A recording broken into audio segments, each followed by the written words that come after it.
Weekly Q&A with Dr. Gray. During this show, Dr. Gray will take questions from the audience and answer them for you. Please share this out with all of your friends and family across all social media platforms. And now, let's welcome Dr. Gray.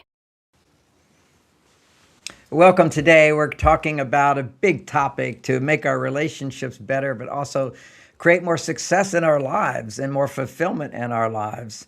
But as you know, with me, it all starts with relationship with yourself. If you have an intimate relationship, even better, because then you get to mirror yourself. You know, you really can't see yourself fully until you have somebody else who's seeing you. And then how they trigger you lets you see what's really what you're holding on to inside. All personal growth, as Jung said, was making the unconscious conscious, and we're constantly being ruled by our unconscious mind. Unconscious mind's like a big elephant, and we think we're directing it, but if we're under stress, it takes off. That elephant just controls us in our life, and it keeps us from being in our heart. Being in our heart is kind of a symbol for being balanced between your masculine and feminine side, actually. And that's the moment of harmony of opposites, the connection within ourselves, which we can achieve. One of the ways to achieve is through our relationships. And in our relationships being triggered. Now, it doesn't necessarily have to be your intimate partner, but it's guaranteed that your intimate relationships will cause you to be triggered. And triggered means 90% of your upset is your past, and it's not in right now. And what we want to do is to be in the moment, to create right now as we plan our future. It's not that we don't think about the future. It's that we don't let the future rule our feelings, unless it's generating positive feelings. Well, thank you, Ava, for joining us. Thank you, everybody, for coming in to hear this talk today on getting out of your head and into your heart. What we want to do is realize that it's when we're in our heart that we have access to both logic and intuition, which when they come together creates creativity. But often we are subject to being too much in our head or too much in our heart. And ironically, being in what I'm calling being in your heart is that nice balance between a connection between the mind and the heart. Now, there's a group which you might be interested in called Heart Map. They've done a lot of research on the actual biology of an open heart, and they associate that with coherence. Instead of the mind ruling the heart then rules the mind. But how do you get into your heart? That's the key of all my work. Thanks for joining us, Kaylor. The essence of all my work is it's through our mind that we can actually get into our heart. But we want to be balanced as we go into our heart with our mind. So we want logic to support love rather than logic supporting hate. This is the whole dance. So we can use logic to close our heart, or we can use logic to open our heart. And what we have to realize as well is that whenever we're not coming from a place of open-heartedness, love, happiness, motivation, faith, positivity, all the good qualities we want to create a lifetime, to create the life that we want to live, or to come back to that part of us that can be happy and fulfilled. The reality is authentic self has certain qualities, and those qualities are love. Those qualities are faith. Those qualities are patience. Those qualities are generosity. Those qualities are warmth. I read something today which was, Gigi, thanks for coming in. It's the lack of warmth in a relationship that creates coldness. And I think that's really important. It was somebody else's quote, but what I talk about in my work with couples is often before you can make a lot of progress, you've got to build up the love bank. The love bank is creating warmth, making choices to create warmth. Thank you, Gigi, for reposting. Thank you, everybody, for following, hitting likes, and sharing it with other people. Always appreciated by me, and also help other people get these good ideas. So when we go on the journey from your head to your heart, we have to recognize that when we're talking about heart, we're talking about the part of us which is loving, which has mission, which has purpose, which has gratitude, which has faith, which has trust. All these positive qualities are inherent within us. And then when our mind becomes confused, when our mind has uncertainty, when our mind has doubts, when our mind has conditioning from others, from the conditioning we got as we were children, the mind becomes very busy and leaves present time. What if, what if, what if, what if? Or in the past, you said this, you said this, you said this. And so we can't let go of the past limitations. We can't let go of the future projections based upon the past limitations. That's the whole idea of being in the present. And from the present, then reevaluate your past through forgiveness. And from the present, create a plan, a vision of what you want to create in your future. And this is moving from the head to the heart, because ultimately the way you manifest and create your future is you come from your heart. And we'll explore that briefly. So Logan says, hi, John, my wife started taking the Mars-Venus supplement, the Venus supplement, and after about 30 days, her fountain of youth down south blossomed into a well-being. Wow, what a great testimonial. So what he's talking about there, and I'll take a moment to explore that, since into a wellspring. Okay, I got corrected there by Ken. What happens is when we're under stress, that wellspring goes to sleep. And when we're not under stress, blood flow can start to flow where it needs to go for couples to enjoy their physical intimacy. But it's just a metaphor for a bigger aspect of being in touch with her feminine energy, not just being on her male side, more practical, more goal-oriented, more driven. That's important. That's the mind over there, and that's also the male side. But the female side is helping her. The Lithium Orotate product, a Venus product at marsvenus.com. It's an amazing substance which can help to lower stress, along with, of course, making positive changes.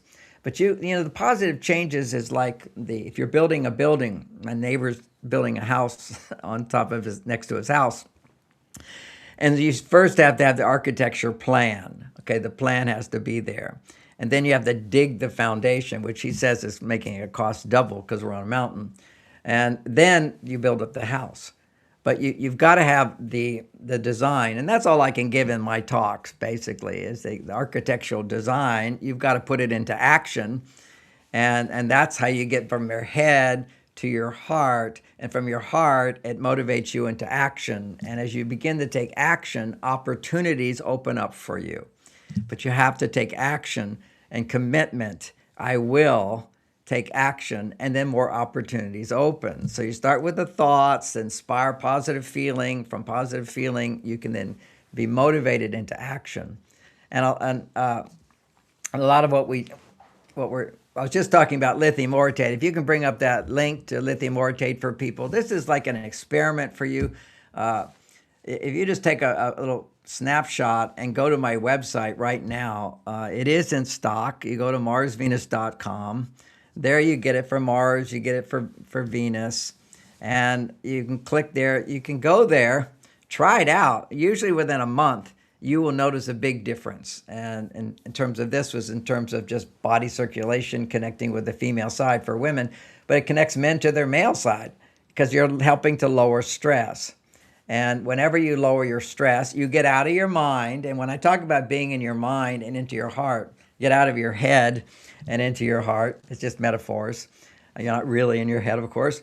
But up here, if you're not connected here in your heart, you're basically going to be worrying about the future and holding on to the past to keep you from moving into your future. You're just analyzing, you're just thinking, and there's no grounding to what is really true and what's true in this moment. So if you can, you just have to accept what is in this moment. It's what is. And then from there, you begin to create. Sam says, I use the supplement too. You don't see the changes right away. Only after a while, you can look back and see how you've changed. Now that's Sam. Now if men tend to be more not up and down, they won't notice the changes right away, but there'll be a gradual sense of stress reduction. For women, if you have ups and downs, you'll tend to notice it right away. And so will men if you have ups and downs. But regardless, Beata, thanks for joining us from Greece.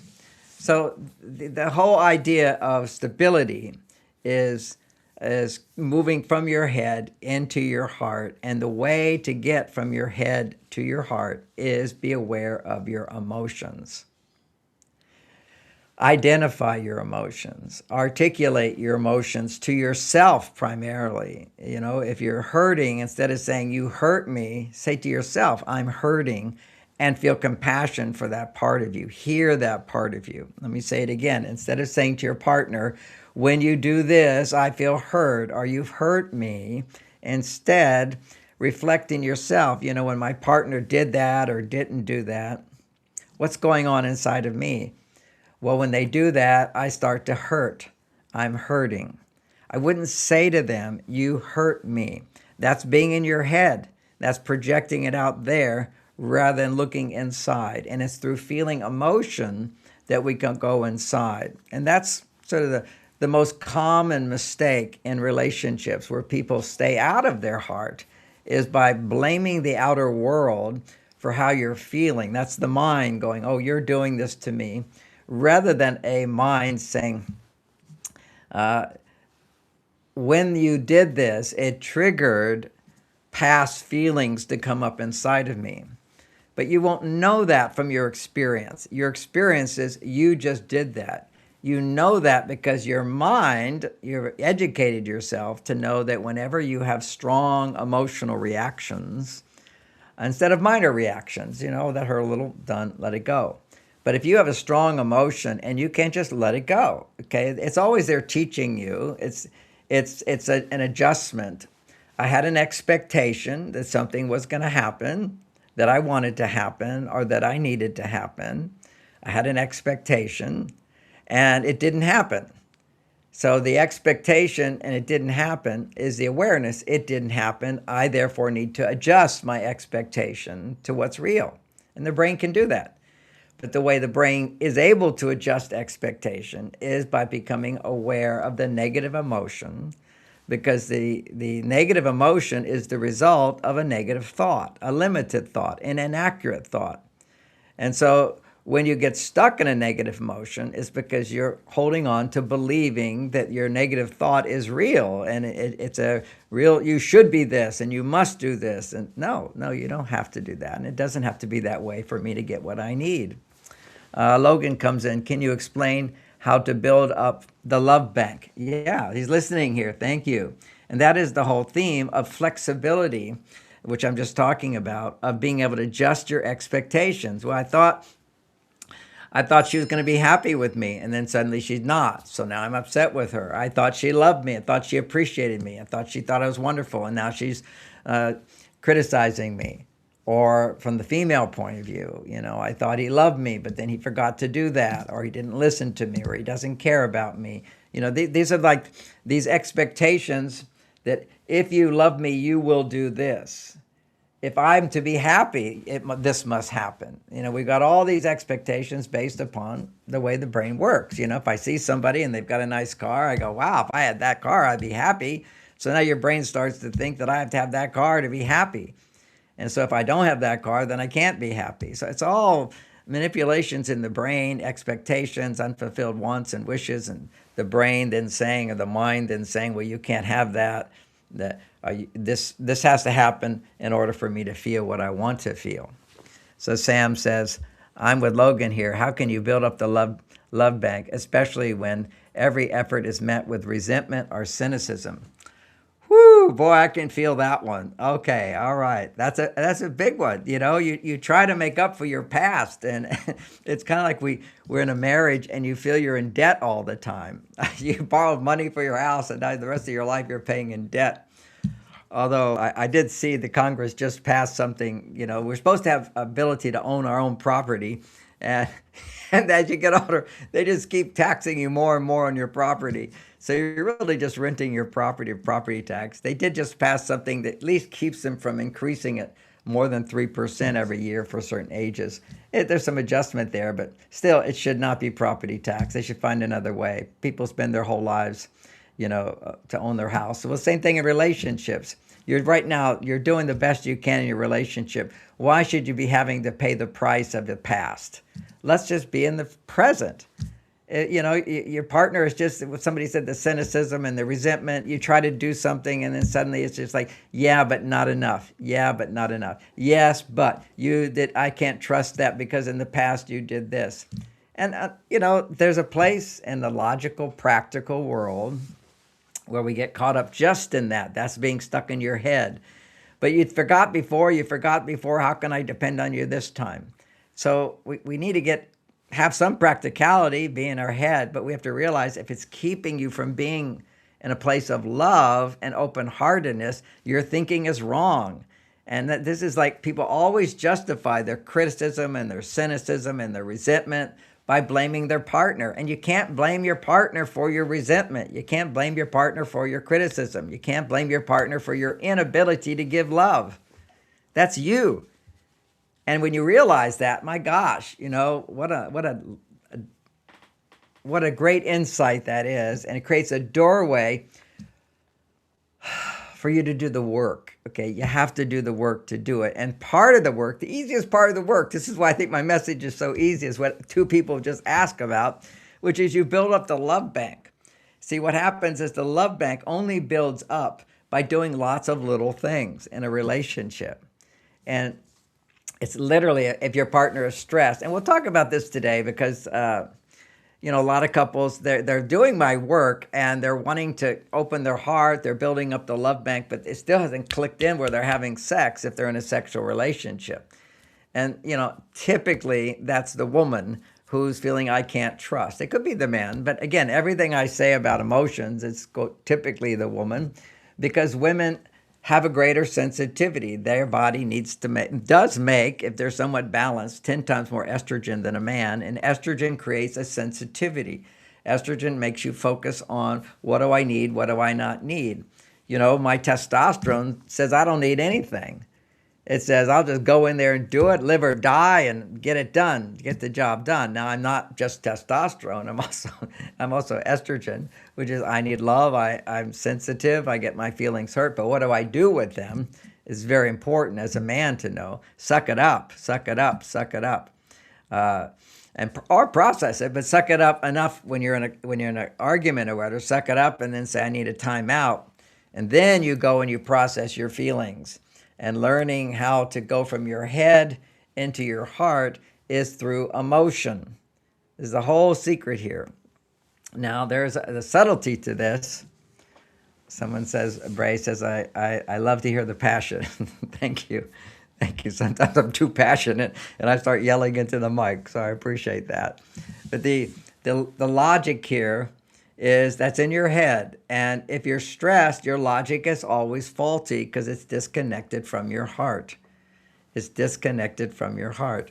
For a man to be connected logically to his heart, his testosterone levels need to be very high, healthy testosterone, along with healthy estrogen. And then he's connected to his heart. That's the male connected to his female side. It's the man penetrating the female that opens his heart the most. Within myself, it's my male side, the logic side of me, that penetrates into the heart, the emotional part of me. And the heart is this feeling part. And why sex? We just throw in some good pointers here for those who are new. The reason sex is so important to a man and to a woman, but men tend to have a greater awareness than women. Women have a greater awareness of the need for love. Men have a greater awareness of the need for sex. What they don't understand is that for love to go to the highest level, sex is a part of that. For men to understand how they can experience what they're missing in their life, it's not just sex, but it's the love that comes with the sex. So what happens with sexuality, but we're the ones typically, until testosterone goes so low and our estrogen goes too high, but we're the ones that are going, gee, I need to have sex, I need to have sex. Usually it's as women get older, they remember what it used to feel like when a man wanted her sexually, and then she'll miss it. And she'll say, I want sex, but the biology is not really there for her to enjoy it. But in her mind, she's in her mind. We want to get that back for couples who are in relationship and they have sexual relationship, and that's always a big question. If you're sort of not that interested in sex for both of you and you don't want to bring it back, just the love bank is going to help you enjoy. Raising the love bank helps you to enjoy your connection and takes you from being in your mind It's in our mind that we're always busy thinking about what bad thing can happen in the future, what's not going to happen in the future, what could happen in the future. And that's usually based upon what has happened in the past, either what we did in the past, what we didn't do in the past, what other people did to us in the past, and so forth. Is we want to get into the now. And, I who was it, the fellow who wrote the book, The Power of Now, he'll just say there, and he's totally in the now. There's no doubt about it. And but what you don't know is his past. The guy went through all kinds of emotional turmoil, just huge turmoil, and had to go through life processing all these emotions. And then finally he went into the present. So he's in present time. You don't want to have to go through all that just to be in present time. But he'll say, just let go of your thoughts for a little while. Try that. But if you do, and just be aware of who's the thinker, just go, okay. And that will give you a little glimpse of presence. That will anchor yourself into that, which is what all meditations are designed to do, is to create a sense of who's watching, who's the self. One of the incarnations of a great teacher was Ramana Maharshi, and his whole technique was just like, who am I? Who am I? Okay, other people go, who is the knower? I think it's Sadhguru out there. He's teaching all the time. His technique is, I'm not the body, I'm not the mind, I'm more than the body. These are all just different techniques to free us from the attachment to who we are, instead of who we are as our thoughts, who we are as our desires, but we are the person who desires. And what is that part of us? My journey is not like to become a yogi or a monk or whatever. That's a part of my life. Meditation's a part. It's always good. But this is the real life. This is building up your love bank. Actually opens your heart and gets you out of your mind. And your heart is what you're seeking as a result of being present. Is then when you're in presence, you're in the moment, then you can begin to feel real love, unconditional love. That's the whole key to this. And my own teacher back in the day with Maharishi and the Transcendental meditation, the first thing is learning to go transcend. Okay, go into a thoughtless state for brief moments of time. Okay, so you start becoming familiar with the source of thought. And as you're aware of the source of thought and you're sort of anchored in that, then you start to become aware of where the thoughts are coming from you. So these are my thoughts. These are coming out of you. It's like I think to know who I am. The thoughts are coming out. And then the thoughts were always already there. So these are the different awarenesses that one has. And that's what he called that was the first one was cosmic consciousness. And where you have a detachment to life. You see that you're the witness, and yet you're also in this body and so forth. There's two yous. I know in Think and Grow Rich, that famous book, great book for everybody to read at some point in their life, he tells a story in one of his other books. He talks about being guided by the other self. As soon as he said that, I knew exactly what he meant. This is the cosmic consciousness. There's this other self, the source of thought. When your heart is open, that's the source of thought. And then when your heart is open, you stay grounded in that, then you love. And so that was, in the Maharishi teaching, that was what he called God consciousness. I would call it love consciousness, where you just love everyone and everything, and it's all unconditional. And you'll see these gurus are all love, love, love. And yet they really haven't anchored it in, because these are all movable states. You have the self and you have the love state. But boy, it was like a drug trip when I went through that. And then what you have is unity consciousness, is the connecting. The connecting is the love part, finding myself in you, and then being one. Well, the same thing happens, having gone through those states of unity consciousness. Then Maharishi would talk about Brahman consciousness. As he was evolving, he was experiencing and teaching himself. The Brahman consciousness is now that you feel love and now that you're one, there's a oneness. And then every experience that you have, you find within yourself. And for me, that was experience through being a counselor, is having all these diverse people come to me and share themselves, and realizing that everything they shared was always a part of me. I could relate to it. So this is relationships. It's the highest level. It's the Brahman consciousness that's talked about in the Vedas and ancient teachings. Most people, if you fall in love, you will naturally start to feel one with your partner. Then you'll start to have unrealistic expectations because you feel one with them, and you'll think they should think like you. They should feel like you. We should all be the same. And then you have all these emotional problems that come up from disappointment that gee, I love them and I behave this way. They should, if they love me, they should behave this way. So this is my whole teaching, is the realization that we are all one, but we're also different. And it's through learning to interact with those differences with love, integrating it in a loving way, you're able to give love and be more loving, be your more full self. So there's always an ever expanding sense of unity consciousness, or oneness, which comes from love. So when I love you, I can connect with a part of you that's within me. So there's a oneness there. And then that oneness begins to expand over time.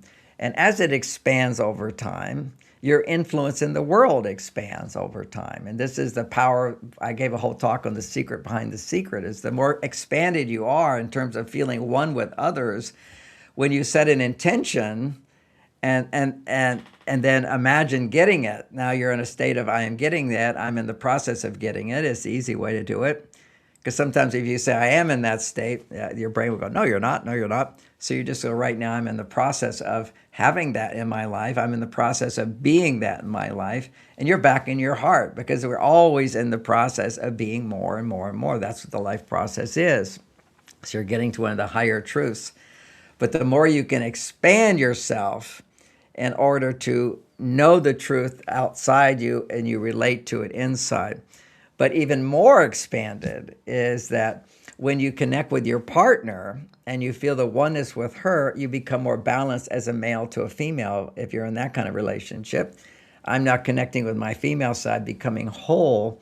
And as I become whole in present time, now I become more whole in that I can bring this consciousness of I am loved and I am lovable and I'm capable and I'm here in this world for a reason and I have all the support I need at all times to achieve my goals. This is a universal truth that we know when you're connected to the soul. Then you can reflect on things in your past and give that information to the part of you that didn't know that then, and heal the past. And that's called forgiving your past. And that is the journey from your head back to your heart. Ultimately, big aspect of that is being in touch with your emotions. That's how you get back into your heart. Get in touch with your emotions.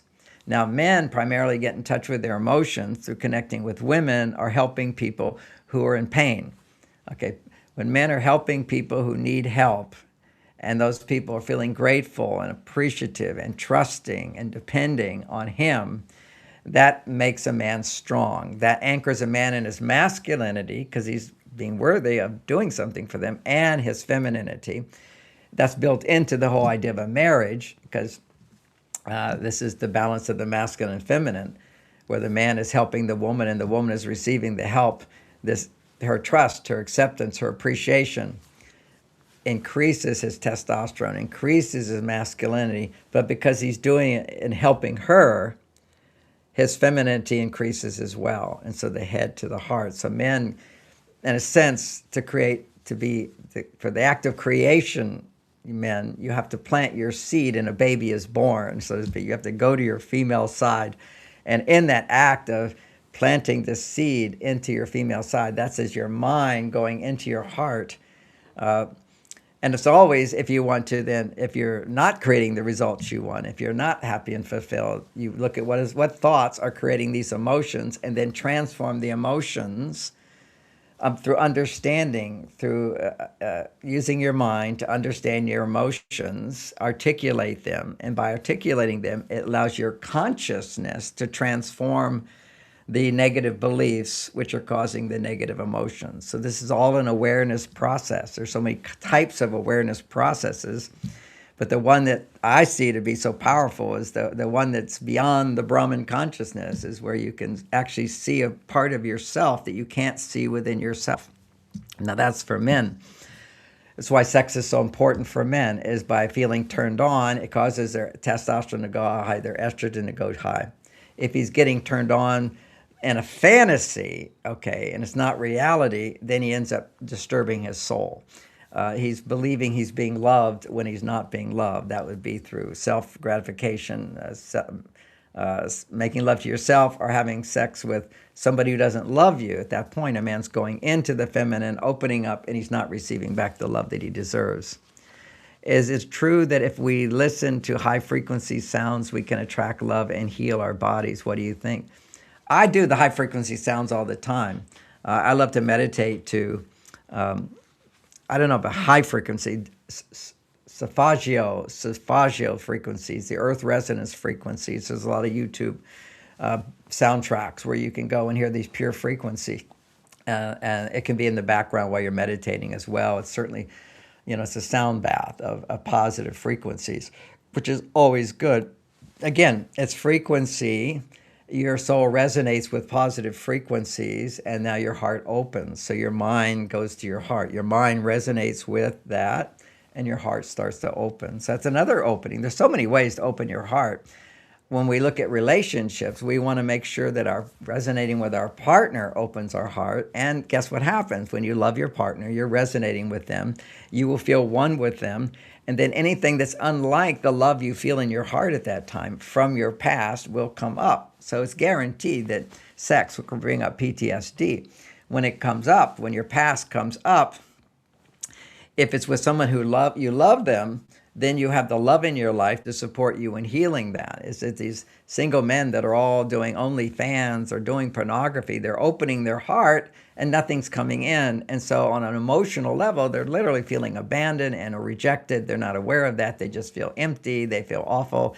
And often they feel ashamed. That would be the emotion, the appropriate emotion to feel when you've just done something beneath you, when you've done something that you don't feel good about, you feel bad about. And it's not just culture telling you you're bad. It's just, I don't need culture to tell me to feel bad if I just hurt somebody, for example. If I hurt somebody, I naturally feel bad. I feel ashamed.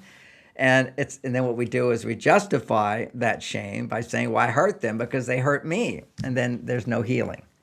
Always revenge does not create healing. It does create a release of tension for a short period of time, but it doesn't heal. And people who've done terrible things out of revenge have found that it didn't help at all. It creates short term. And we lived in a vengeful world, a punishing world. This is how primitive people think because they don't have the consciousness in order to transform their emotional reaction. So if I feel hurt by you, if I've been injured by you, what heals that is connection. So I'm going to injure you, and now I feel better.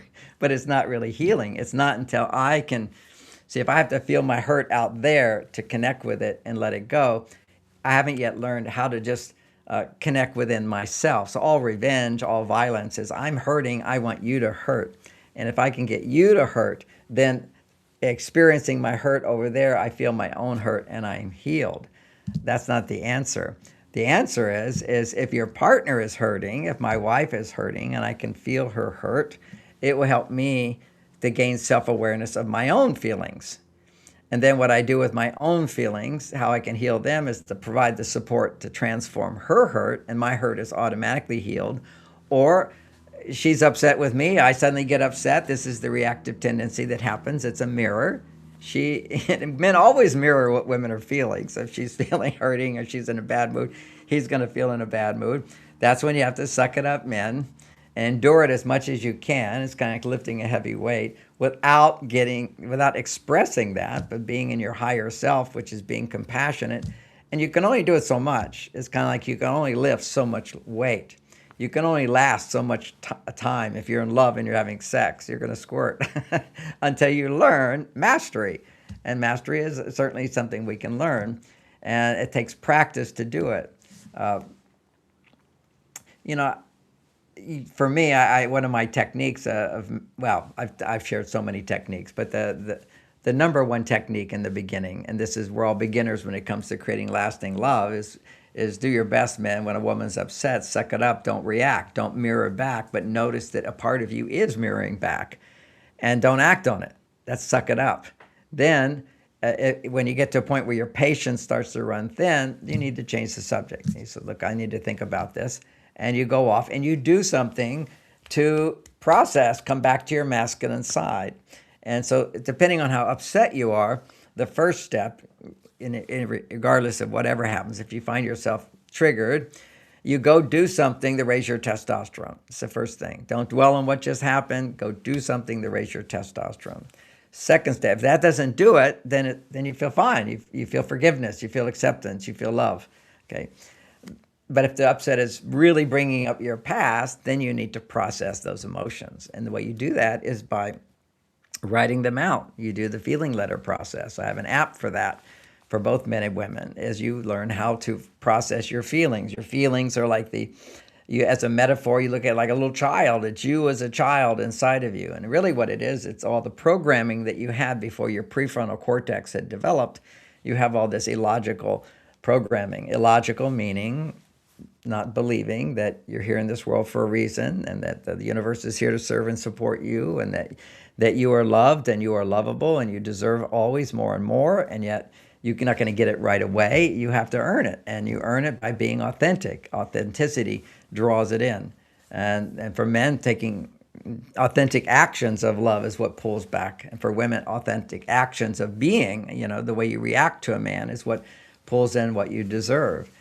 It's not like getting mad at him does it. If you are mad at him, then you let yourself process those feelings of being angry. So the man has to build up his testosterone and then look at his feelings, processing them, come back to love. For a woman, she just doesn't go to her testosterone. She needs to go right into processing her emotions. And what she has to do is recognize if your hurt is blaming on your partner, you shouldn't be talking to your partner about it. You should talk to a therapist, a coach, or to yourself. And this is self-healing. This is do-it-yourself. This is personal growth. This is I'm not depending on others to transform what I feel inside. That's my job. I can depend on others to make me happier. I can depend on others to trigger.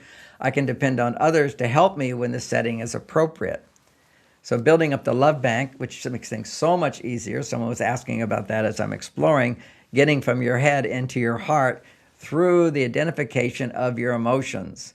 It's just this, there's so many techniques I see out there that just, they diminish the whole idea of processing emotions. They say, oh, you can shortcut it. You can do a hypnotic trance. You can do this. You can shrink it down. You can ignore it. Those techniques are all helpful. There's no question about it. But they're not going to heal your ability to come back from your mind into your heart. Because all you have to do is stay in your mind, and you'll never feel any anxiety, never any anger, you don't feel anything. You just numb yourself to your feeling. This is the basic Scientologist approach in general. Is they'll have you look at a lie detector, and they'll have you what are your withholds? They'll say, what are you not saying? You say to anybody, what are you not telling me? I can tell by my machine. Your stress levels are going to go up. And what is it you're not telling me? And talk about your past. What do you feel guilty about? What do you feel bad about? What did you not do? What is a secret you haven't told anybody? See, these are all ways to trigger. A question gets an answer. Okay, so what did you not tell your mother? What shameful acts have you hidden from others? What was recall a time when you stole something? So as soon as you ask the question, the body will always respond. Now the mind can push it down, but the Scientology, what they do is have a little lie detector machine, and it says, oh, there's some charge there. Let's talk about that, and let's tell me all about it. Tell me all about it. Anytime you talk about something you don't share with anybody else, a greater awareness. That's a greater awareness. Now somebody else is aware of you, of this part of you. What's their reaction to it? Now the Scientologist person will have a neutral reaction to it, which is good. And tell me more, and tell me more. And now let's go over it. Now tell me the story again. And now tell me a story from another point of view. And now imagine it's really big. They'll have different ways of telling the story until you've told the story so many times there's no charge. So what you've just done by repeating and repeating and repeating is you've neutralized any emotional charge with it. It just goes numb. And when it goes numb, you're not able to then access the person you were at that time when you felt the shame, or when you felt the fear, or when you felt the sad. Because the person you were at that time when you felt that is the part of you that needs to feel loved and cared for and supported and so forth. And you get to feel that part of you, and then you get to love that part of you.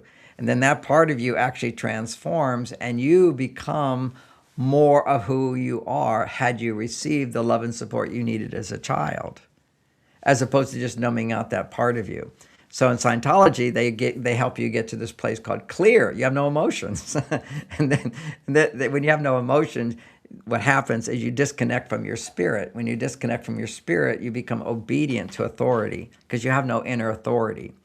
And so this is what all of our drugs and all these things are done for the people that want to control is let's get everybody addicted to numbing out their ability to know what's true within themselves, lose the guidance, inner guidance inside. Can cleaning the house help women raise her estrogen? Yes, if she chooses it. Okay, so that's always the challenge here. As a repetitive, non-stressful, when a woman is relaxed enough to feel her need for beauty. Okay, so you have to be relaxed enough to feel your need for beauty. Then creating beauty is a feminine action. You are beautiful. To express beauty is a part of femininity. And being feminine, if you have support in your life, will lower your stress. If you just be feminine and you have no support in your life, then it can be more stressful. So cleaning house and washing can be more stressful because you're not getting the support you need to come back to your female side that relishes in creating beauty. Creating a beautiful home is only a positive act for a woman when she feels, I have time, I have support. And that time and that support and energy, that's another one. When you don't have time in your life, you don't have energy. And so this brings us to another topic. And again, how you build up the love bank is you have to read this book. This is Men Are From Mars, Women From Venus, for women only. It's learning how to communicate most effectively her vulnerable feelings. What if the person doesn't realize that they have a short temper and don't think they have a problem when they weren't raised to talk about emotions or identify them and have a body regulation issue? Well, if you have a short temper, I think you're talking about your partner, I would assume. Correct me if I'm wrong. But if you're over here thinking, what if you have a short temper? Often women will say, what if you have a short temper? Meaning, what if he has a short temper? And if it's yourself, what if I have a short temper and I don't know about it? Why would you be asking the question? So I have a short temper and I don't know about it. So what if he has a short temper? I have to be this mind reader on these questions. Maybe always identify whether you're a man or woman. It would help me because sometimes the names don't reveal it. So this is a woman and you're talking about your partner. So what if he has a short temper? I mean, I did a counseling session the other day and the whole thing was just all about what he should do, what he should do, what he should do. And I let it go on for a little while. And I said, and why is that a problem for you? What are your problems? Your problem is that his imperfection is a problem for you. So let's look at how you can change. What can you do? As opposed to, how does he have to change? It's be aware of how he has to change. So what if he has a short temper? Again, in this book, I teach you, it's all the ways you build up your love bank. It's never, ever engage in an angry conversation. And I'm not saying you can't have conversations, because you're gonna lose control and whatever. So we're not trying to have a perfect person here. I never get angry. I never get angry at my partner, and if I do, it's very short, and I'll just change the subject, go off and build my testosterone up, and it's a possibility. That's different from the classic couples who never argue thing but don't have sex. Okay, they don't argue because they just push everything down. I process stuff. I balance myself out, and I understand my wife, and I understand, understanding is so great. It frees us from so many of our emotional reactions, but it doesn't free us completely, because when you understand someone, you're forgiving, and you don't have to forgive. You just understand. That's the real forgiveness. There's nothing to forgive is real forgiveness. And so that means you have more love, but when you have more love, you will be triggered, okay? Triggers will come up. I've talked about that over and over, is that when you're healing the present right now, you feel one with your partner, you feel love, and then love is coming together. We're reconnecting. It's that feeling, oh, I love you so much, I'm connecting with you. And then you feel one. It's kind of that graceful feeling after making love when you feel totally one. You're at peace, you're connected, but there's no need to connect. You are connected. So that's a kind of a peaceful place, but you want to always come back to it's also where your hormones go into balance. And what the excitement in relationship is, the passion is coming from your masculine to the feminine and becoming whole as a result of that. And then pulling apart again and then coming closer. And for women, it's being both masculine and feminine. You have all of the masculine and feminine genes potentially active all the time. And in a stressful world, you go over to your male side and disconnect with your female. So when he comes as the masculine, the protection, the safety, the support, the helper, then you can go to your feminine side, but you're still balanced because you're connecting to his masculine. You're connected to your masculine side, which is relating to him, and you can go deeper in your female side. So ironically, we're all wanting to get to the female side. Some women are too far on their female side. That's if you're feeling emotionally needy and what he feels is never enough. That's when you need to get to your male side and take care of yourself, self-love. Okay, so this is your whenever you're loving your inner child, the child is your vulnerable side, your non-logical side, a child crying and screaming. They're just in terror because they have no logical brain. They need someone to steady them, giving them the message through resonance that everything's okay. Logic won't do it. When your child is crying, logic doesn't make them stop crying. It's your peacefulness and your presence, and then they reach up to you and you hold them, or you look at them. I remember this one time, I was 12 years old, 13 years old, something like that. I know the Beatles had just been on the Ed Sullivan show, and I felt, like I missed out on everything because I didn't see it. Everybody saw it, and it was fantastic, and I felt I missed out. And then my aunt sensed that, and then she ended up getting me tickets to see the Beatles, so that she made up for that. That was very sweet of you. Thank you, Lucille. I just realized that. I didn't know why I was crying. This is so interesting. Just even sharing the story, I have this realization. So my mother had driven me to this place where I would roll my papers for my paper route around 12 years old. And I was in the car, and Lucille was there as well. And I just suddenly started crying. I mean, just huge tears engulfed me. And I now realize subconsciously it was a part of me felt like I missed out on the Beatles. Wow. Having that realization right now with you now. And it showed up so many times in my life because when I became a transcendental meditator, it was because the Beatles had gone to be with the Maharishi. And then people always say, well, when you went to be with the Beatles, with the Maharishi, did you meet the Beatles? I went, no, they just left. Once again, I missed out on meeting the Beatles. That's just in my mind as a kid, that's what's happening. That's the celebrity and the loss is that I missed out. And of course, we all have to various degrees on feeling we missed out on something. We made a mistake and we missed out and we beat ourselves up. And so that was what that whole catharsis was. And it was so beautiful too, because I remember feeling, it was the first time I was like, all these tears came out of me. And my mother just was present. She was just present, and so was Lucille. They just stood there, and it was the oddest thing. So I remember getting back to 12 years old. I have no idea what triggered it. Now I discovered just now what triggered it was feeling missed out. And that was it's so interesting, to have that revelation right now as a feeling missed out. And I think it's triggered also because recently I was telling the story of how meditation and I'd gone to be with the Beatles and did you meet the Beatles? Everybody always would say, and did you meet the Beatles? Like it was such an exciting thing. When to me, I let go of it a long time ago, but it awakened it. That was some part of me that felt like I missed out on what was going on in the world. Always that feeling of missing out. And so there I was, having this huge cathartic experience, but I'm so grateful to my mother because she didn't interfere with it. She was just present. And this is how parents have to learn to be. It's don't always try to fix your kids. It's just let them feel the resonance that everything is okay, everything is okay. And that is the essence of what I teach now, is when you're upset, write out your negative emotions. If you put up the block there of the picture of the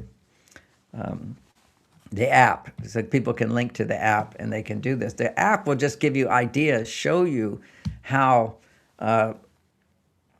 what other emotions could be inside of you that you're missing. It will just ask you, what's going on inside of you, and then it will write a feeling letter for you, which is helping you to identify what might be inside of you. And then if that's the case, because you've already talked a little bit about it, it's easy to reflect that back, how it would look. Because if you're angry about something, then you're sad about what didn't happen. And if you're sad about what didn't happen, then you're afraid something like that can happen again. And if you're afraid something can happen again, it's because in your past, something like that did happen. So you go through the 4 levels of emotion. It's just very logical. It's connecting the mind into the heart, identifying these emotions. And then once you're in the heart, and you ask yourself, okay, what is it I'm wanting? What is it I'm wanting? Last week, I said I was going to talk about jealousy. Let's make sure on Thursday I talk all about jealousy. So important, such a key emotion to master in our lives. And it's even a good sign that you have it. It will propel you onto greater success. So let's make sure to remind me to do jealousy for those that are listening, Ken. So having said that, what we want to do is be with our emotions, just like my mother was with me while I was going through that experience. You need to be with your emotions, and the being part of you with your emotions is the part of you that says, all I have to do is write out my emotions and I'm going to feel better. Angela says, I heard that people who want to be right all the time and pretend to be perfect are behaving this way because perfect people never have to feel shame. And this is a way of hiding this feeling. Thank you, Angela. Absolutely. And what's happened is the shame they felt in their childhood, they were shamed over and over and over with no conscience at all from the parents. Just, you're bad. You're not good enough. You don't know what you're doing. You should just be a pretty little girl. You should just forget about ever achieving your goals. That's shaming a child. Okay, you should feel that way. Your thinking is wrong. Don't feel all that way. That's what goes in comes out. Okay, and we shame our partners, but we also become, the way we shame our partners unknowingly even, is we put ourselves up pretentiously. I'm so good. I'm so perfect. And they often are really good and perfect. Some of this one woman I know, her husband divorced her. He's my best friend. And she was like so nice to everybody and just horrible to him. Everybody says she's so wonderful because she's always making up for him, avoiding anything that would make me feel guilty. So she's always giving. And then that, because she feels so much shame deep inside, she has to not feel her shame. So she's compensating to being super, super good. But because she does feel that shame, that means she doesn't accept her own imperfections. Because that's how you forgive shame, is I'm not perfect. I'll do better later, as opposed to I don't feel shame. I'm right. I'm defensive. I'm better. I can do. Always proving to yourself instead of just naturally doing what you wanted to be better. Wanting to be better is natural. You don't have to feel shame to get there. It's just that when we don't have that natural desire and motivation to be better, it's because we feel I'm not good enough, and so we're not motivated. Or we feel the pain of not being good enough, and that motivates us. Or to avoid feeling the pain, and that's what we're talking about here, to avoid feeling the pain, I'm just going to be so perfect. Perfection in people, they will then demand their partner to be perfect. They're constantly noticing what's the imperfection, what's not the imperfection. And I always just give this example for myself because I'm not a perfectionist. I'm easygoing. I enjoy my life. I'm peaceful. But I know when I'm stressed because I'll notice problems. I notice like the stain on the carpet, the little stain that nobody else would notice, but I'll notice because I remember the day when my dog threw up there and I tried to clean it up, and now I got a spot on my white carpet. There's a little brown there, and nobody noticed it, nobody cares. I start to care about it. So that helps me understand what happens with women times 10, or to a man if he's experiencing stress, okay? It's just, you have to realize when men experience high stress, then their estrogen's going really, really high. But for moderate stress, men don't have high estrogen. Under moderate stress, men go right into optimism, positive thinking, get the job done. But today, men are so much on their female side, they're in this negative place quite a bit. Levy says it's Thursday, Facebook Live, same thing as this live. Yes, it's the one. What's the answer, Ken? Yeah, Thursday is an hour earlier. This is Pacific time, 11 o'clock. This one starts on Thursday. 10 o'clock is when we start for that one on Thursdays. I don't know why we have to keep it so complicated. It's Ken's problem. He won't. Or the other one. Maybe we'll just change Thursdays to 11. Let's see. Think about that. Okay. So we've been talking about getting from your head into your heart. In order to get from your head, which is where all your problems are. You invent your problems. You remember the past and you can't let go of it, so you predict the future. You worry about the future. Another example of not being in present time. Okay, so here's more examples of we want to get from our head to our heart. If the way to get there is through becoming aware of our negative emotions and letting them go by reflecting on what it is that I'm wanting underneath them, and then feeling grateful for what I have and happy for the support I have and confident that I can create the future, that I'm in the process. Faith, confidence, trust is what we have to find within ourselves. And the easiest way to find that is using this magic phrase. I read it in a book. It was Psychosynthesis, I think is the name of the book. And they were talking about therapeutic techniques. And my favorite one that I've used over and over and over in counseling, but also in my own affirmations, and when we do the heart space affirmations, it gives you 12 affirmations, but it's the bottom one, and it's always the one people pick. Because after you look at this, I am joyfully experiencing greater abundance in my life. I am confident that I deserve to be loved just as I am. I am a strong, loving man and deserve more. All these nice affirmations at the bottom, it comes back down to, and right now in my life, I am in the process of creating greater abundance. Right now in my life, I am in the process of loving myself more. Right now in my life, I'm in the process of connecting from my head to my heart, being heartful, manifesting dreams of my life. Right now, I'm in the process of achieving that. I think if I could be with you right now, if everybody could write a little affirmation into the comment section, we'll just get a few, but it'd be really nice. Right now, I'm in the process of creating greater abundance in my life. Right now, I'm in the process of letting go of resentment, finding love and forgiveness. Right now in my life, I'm in the process of making small adjustments to get more in my life and in my relationships. Right now in my life, I'm in the process of becoming more conscious and aware of the ways I sabotage my life. See, anything. Right now, I'm in the process of immediately puts you in the now. Right now, I'm in the process of suffering a huge loss. Okay? Even that will help you right now and adjusting to it. Anytime you do that, it's just that phrase, right now, I'm in the process of, it's bringing you back to self-awareness, just self-awareness. I am always in the process of, you will always feel better. Your stress levels will go down because you're in present time. Anytime that you're feeling stressed, you're not in present time. Your brain is immediately thinking what could be happening, what could happen in the future, what didn't happen. You're going to shift gears. There's a wonderful, one of my talks I gave is being hijacked, how your brain, and this is straight psychology, is that when you're stressed, your brain is hijacked into negative thinking, into looking at the negative, inability to see the positive, discounting the positive because of the negative in the past. We just hold on, and that causes our suffering. That holding on does create, I don't want change, and at least if everything stays the same, it's predictable. I don't have to be uncertain. But uncertainty is trust. It's just opening yourself up to the next step. It's also danger, is the way I refer to it a lot. It's the source of all estrogen, estradiol stimulation for women. Who was it? Was just talking to somebody? Was there talking to me about something happened? Oh, I think it was one of our questions today. Is then, will I need to take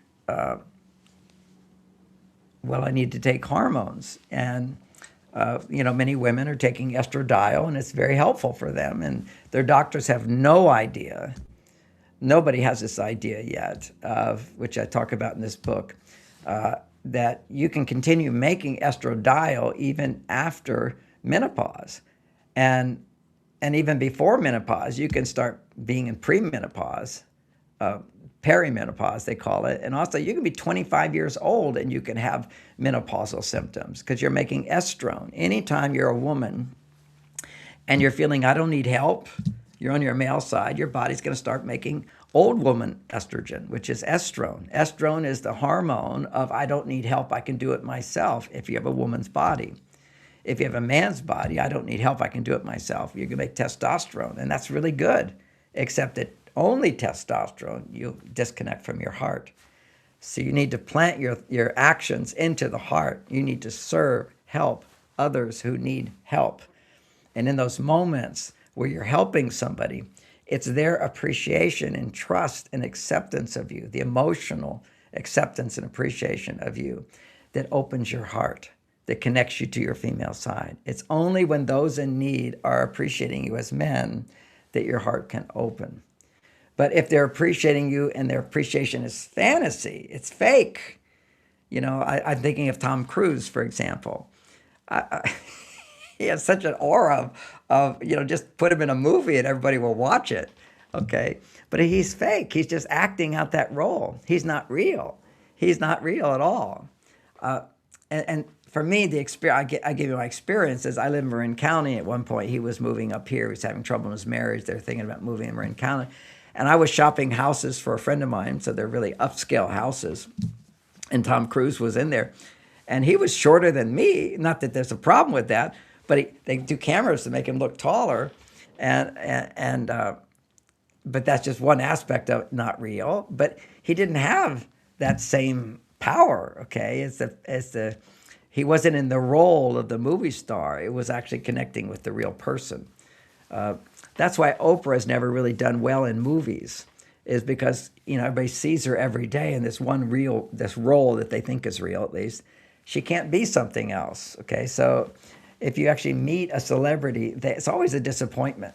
I know Mike Love, who in the Beach Boys, well, I shouldn't say a name, but one of the Beach Boys, they have lots and lots of promiscuous sex. Women line up and they're called groupies, and a lot of funny stories with that. But one of them told me, I don't do it anymore because I'm just tired of disappointing another woman. Because there's always this fantasy in a groupie that he's going to think I'm special. They're not special. They're just a momentary release of tension, release of all that energy that comes in. It just has to be released in some way, which is why movie stars, they get all this energy. They become drug addicts. They get in arguments. They have drama. They have big ego trips. It's all releasing the energy that's coming at them, unless they're on stage and channeling that energy. Michael Jackson said the only time he was happy was when he was on stage singing and dancing. I have to say for myself, anytime I'm stressed, I just have to go start editing a book. Instantly, the energy will start to flow through me, because another way of understanding energy and all of our stresses and everything is love is coming at us all the time. The universe is benevolent. Grace is there. Support is there. It's always there. We just don't see it. Now, I saw it in my mother, how she could process the energy by this unconditional love for her children and for people. She was in that level. But it's when all this energy comes to you, you give it back. You give it back. And it had to give, it starts from a place of feeling love. And if you don't have love, that energy comes to you and it can't come through you. And so it gets blocked in you. And that's a tension. And that tension, blocked energy, on an emotional level, it's the 4 levels of emotion. It's the anger, it's the sadness, it's the fear and the guilt. And it's all irrational. It's all irrational. We just create it with our mind. We feel it. And we also create it with hormonal imbalance. This is the whole theme of which is, I've never read this before. It was just what came to me while I was writing this book, which has so many new revelations for women only, and men can certainly benefit from it, is that once you have hormonal imbalance, the brain notices, if you're a woman, your testosterone's really high and your estrogen's really low, you must be in danger. There must be a bear chasing you. And so you have a reaction like your life is in danger, even though your life isn't in danger. It's completely irrational. It's an overreaction. We know that when you feel loved, your past comes up and you have overreactions. But just simply being in hormonal imbalance, your brain is listening to your emotions, just as your emotions are the result of your brain. Your mind affects your emotions. Your emotions will affect your mind. I didn't see the last comment, if we can go back to that one as well. Just was making this point. So hold on to, Ava, thank you so much. I appreciate this. So right now I'm in the process of becoming the version of myself who fulfills her higher mission after so many beautiful years of focusing entirely on my role as a mother. Yes, what a beautiful one. I'm going to affirm it again for you. Right now in my life, you are in the process of becoming a version of yourself to fulfill your higher mission after so many beautiful years of focusing entirely on your role as a mother. What a great thing. What a beautiful inspiration that was. I have no idea what I was talking about, but I'll get back to it. Kaylor says, right now, I'm in the process of understanding and simplifying my new HOA job to make everything easier and less stressful in the future. Yes, I'm in the process of understanding and simplifying my life so that everything will become easier and less stressful. I think that's an affirmation for all of us today. Is right now I'm in the process of just making my life easier and simplifying. Live, love, thrive, and give, says Life with Jewel Official. And right now I'm in the process of living more, loving more, thriving, and giving more. Which reminds me of, again, with the point I was making, and thank you, Barbara, for coming in. I'm going to make this point again, which is the mind is your observer self, okay? So we have this observer self. It's noticing things all the time. And so now this observer self, which is whether you're aware of it, your observer self or not, you're observing all the time. That's another you. And as soon as that other you notices that if you're a woman and your testosterone's really high and your estrogen low, it means you're in danger. That's how it will associate it. Because the only time historically your body had those hormones is that when you're in danger, and you're not in danger. And the flip side for men, if your testosterone's low and your estrogen's high, it means you're feeling powerless and you're in danger. So you have these big stress reactions just because your hormones are out of balance. Kaler says, love that. Simplifying my life is much better. Yeah, it's always to simplify, simplify, simplify. And I'm not a master of it. But I keep at it. I keep at it. There's no doubt about it. This is why Mars Venus is so good. I've simplified so many of the things that catch people up. When you can really understand and something, it's not so complicated to explain. It shouldn't be, ideally, at least. It should be able to understand. And I learned this when I would talk to people who took other teachers, and they would, oh, they're so amazing. They say this. And I said, what did you understand? Well, I don't really understand it. If you can't understand it, then at least that teacher for you is not a good teacher, or they don't understand it. Quite often, if I can't convey something simpler, I don't fully understand it. And occasionally you'll see in my talks here, I'll be coming up with some new ideas. Even as I'm talking, it'll be a little too complicated because I haven't yet fully understood it. And then it becomes smooth, it becomes clear, like the ideas of my books. Once they're in one of my books, they're so easy to understand. And this is what people all say, oh, it makes so much sense. It makes so much sense. When something makes sense, it means that your mind and your heart are connected. It's simple. It's simple and it's true. So that's what we want to do. Is we want to be able to connect our mind to our heart. There's a big obstacle to that, and I want to talk about this now. It's to connect your mind to your heart, you have to have the knowledge and you have to have the fuel. And when you don't have the right fuel in your life, you will have symptoms which are called ADD and ADHD. I'm just going to get into that. The attention deficit disorder and hyperactive attention deficit disorder. And those are just one symptom of a universal problem, which is called inhibited dopamine function. So let's understand this briefly. We're going to go through it real quickly. If you like more on this, I wrote a whole book called Staying Focused in a Hyper World. Now, ADD is often said deficiency of focus. Kids are like, they can't sit still or they can't focus on one thing. Their mind wanders off, they're bored, whatever. Yet you take that same child where we see this so clearly because, you can't hide your problems as easily when you're a child. You still have them, you just can't hide them. As you get older, you hide them. But for the child, he basically is bored in the classroom. That seems that he's not making enough dopamine. So his mind wanders to think about things that produce more dopamine. You take that same child, put them in front of a video game, they have no problem focusing.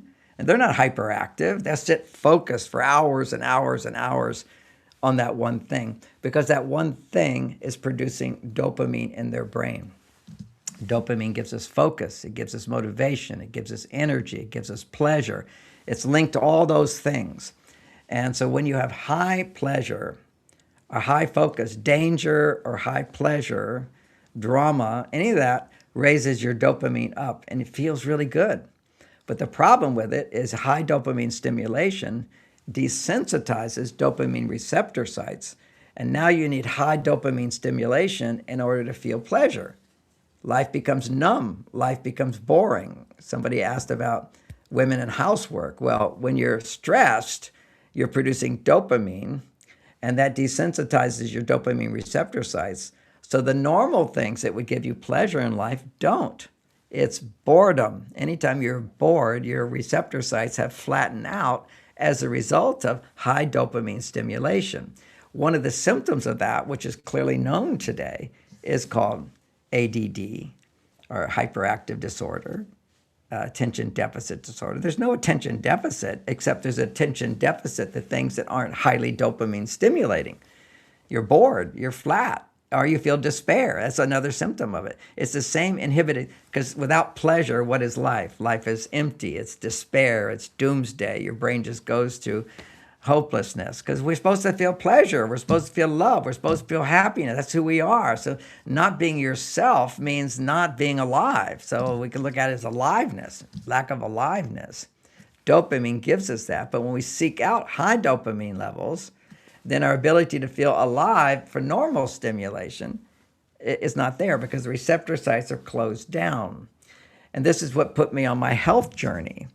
My health journey, you have to imagine, people always ask me, what does it feel like? What does it feel like to be the biggest selling author in the world? What does it feel like to have everybody know who you are? And I'm not an actor, it's actually me, and it's my ideas that are changing people's lives, and to be number one on the bestseller list for year after year after year after year. What does it feel like, John? And it even feels more intensely because it's me. It's not just I took my ideas from somebody else. These are right from my higher self. This is me. And then there's all this projection put on you and all this stuff. But the point of it being is that it's very exciting. Okay, it's very exciting. It's very fulfilling. It's very high dopamine stimulating from one thing to another, to another, to another. It was like going 90 miles an hour all the time, nonstop. Well, that desensitized my dopamine receptor sites. And so what that didn't happen, it certainly brought up emotions and feelings of despair and lack of pleasure, but I mastered feeling that. I would just sit in my steam room a couple hour meditation, and I would just process all 12 levels down, and completely clean out my past doing that. But still, even though I was growing emotionally and fulfilling through the whole thing, I was still getting all this high dopamine stimulation. Well, what then occurred is I got early stage Parkinson's, because that's what Parkinson's is. It's the later stage of ADD. And before you think that you don't have ADD, all the women listening, for most women, the way ADD shows up is the inverse. It's I can't focus on one thing. I'm hyperactive. I've got this to worry about, and this to worry about, and this to worry about, and this to worry about, and this to worry about. So for women, when they have inhibited dopamine function, they become overwhelmed. They can't just be present in the moment. Their mind is all over the place. We can't, for their mind, they're stuck in their mind. They're not in their heart, as we're talking about today. That's the big obstacle here, is inhibited dopamine function. And to a great extent, this one is completely biological. Okay, it is your brain, high stimulation, desensitizes receptor sites. Sugar, then we need high stimulation. Sugar for most people is just high stimulation. Caffeine, lots of caffeine, high stimulation, desensitizes the receptor sites. Oh my gosh, I used to drink a lot of coffee, and then I went off of coffee. Well, you'll experience the worst headaches you could ever imagine. Okay, because your brain adjusts, but you can come back. Your brain will adjust back to the receptor sites coming back up. This is, you have high stimulation, then you have to have low stimulation, and you need to, have enough time at the low stimulation level. And so you process your feelings to be able to come back to opening the receptor sites again. So this is our process, the heart space, whatever, the process, the feeling letter process. We're talking about the love bank. This book was, all my favorite techniques, a lot of them are in this new book for women only, doing the little things that makes a relationship better. But what I was doing is I was processing my feelings, which allowed me to continue. Processing my feelings allowed me to continue receiving more. So I just stayed on the bestseller list, receiving more, receiving more, receiving more. I'd process my feelings, go back out. But again, my brain was just hitting high dopamine levels, desensitizing, and creating this dependence on the high stimulation. And then the result of that was Parkinson's. Now, what Parkinson's is as those receptor sites get pushed down, many of them start dying. They don't just open up again. They just start dying. And mine were dying off. And so I had the symptoms of when I would focus, my head would start going like this. and I didn't even know it. Okay, that's one of the symptoms, is when you do multiplication problems in your head, if your body starts to move involuntarily, that's a sign of Parkinson's. It's different from another condition called tremors, but this is Parkinson's. And it just gets worse and worse. And you see a person who has Parkinson's, they can just sit there and be relaxed, but as soon as they start thinking, it takes dopamine, uses up their dopamine function in order to think, so then they have less muscle control. So I solved that. I fixed that for me. And I even have a remedy for it. And I'm not going to talk to people who have Parkinson's because they need a caretaker and they need to use the different remedies. And I don't have the time and energy to do that. But I do have the explanation of how the brain works and how it helped me restore normal brain function, which was great. Inhibited dopamine function to a great extent is gone. Little things make me very happy. And practices in your relationship can do that as well. There's no doubt about it. Relationships are there to help heal it, but you need the biology of it. And for me, the experience was very important, is that I had to lower stress, okay, and the lithium orotate dramatically, that's the lithium Mars, lithium Venus, that product dramatically helps to lower stress. Then with the lower stress, you can begin to digest your proteins efficiently in order to make enough precursors for dopamine and serotonin.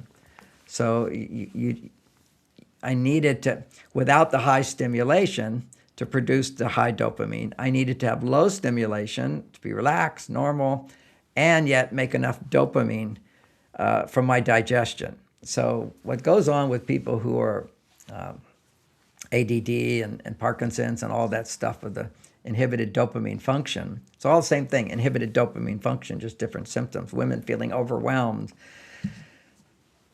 men feeling, by the way, it's for men, they become hyper-focused, okay? So it's like he can just focus on only one thing that produces a lot of dopamine, but if it doesn't produce a lot of dopamine, his mind wanders. That's his wife. If she's not getting to the point, his brain doesn't have enough dopamine to stay focused. That's why one of the techniques in there is always tell a man, if you're going to talk and you're going to talk about your feelings, don't talk about the relationship. This is how you create connection, is don't talk about the relationship. Don't talk about him. Talk about other things in your life that he's not going to, and you tell him, I don't need you to fix it. I just need you to listen.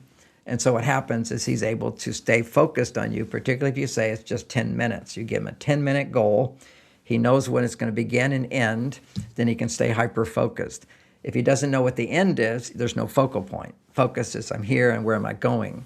If we don't know where we're going, that's why he's constantly giving you solutions. Well, you should do this. You should do this. Because then he can end it. He has a dopamine, beginning and end, achieve a goal. Hyper-focus.